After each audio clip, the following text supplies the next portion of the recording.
Gubernur Jakarta Pramono Anung pada Selasa 17 Maret 2026 menyebut jumlah pendatang pasca Lebaran diperkirakan sekitar 10.000 hingga 12.000 orang.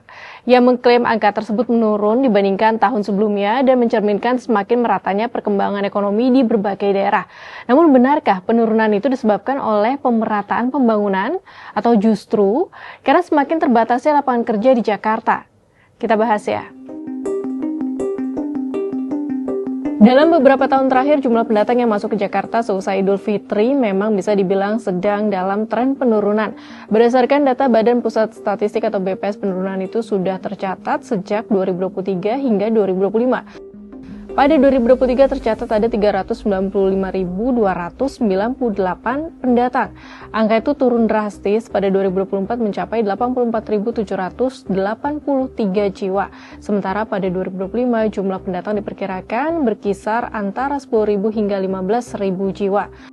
Penurunan ini menunjukkan adanya pergeseran tujuan urbanisasi ke kota-kota penyangga di sekitar Jakarta maupun ke kota-kota besar lainnya. Fenomena ini dinilai menandakan mulai terjadinya pemerataan pertumbuhan kawasan perkotaan.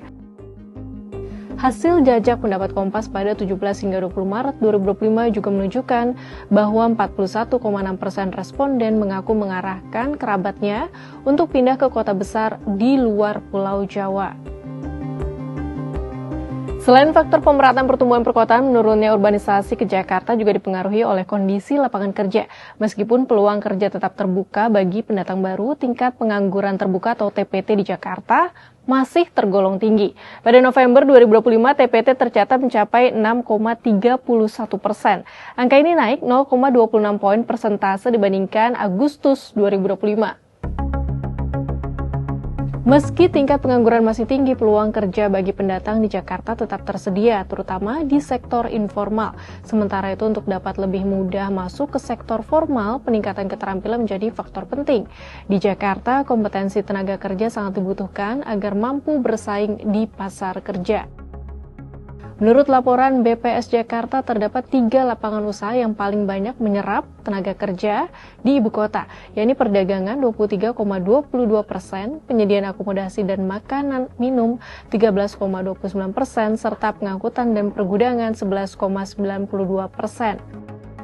Associate Director for Sales and Marketing and Commerce Finance Robert Walters Indonesia, Michelle Tanjung mengatakan pasar rekrutmen tenaga kerja tahun ini cenderung lebih selektif. Perusahaan disebut akan lebih berhati-hati dalam merekrut dan hanya berfokus pada posisi-posisi yang dinilai berdampak langsung terhadap kinerja serta pertumbuhan bisnis. Sahabat Kompas, apakah Anda termasuk yang pernah melakukan urbanisasi ke Jakarta? Bagaimana pengalaman Anda mencari pekerjaan di Jakarta? Apakah Jakarta masih menjadi kota yang menjanjikan untuk kehidupan yang lebih baik?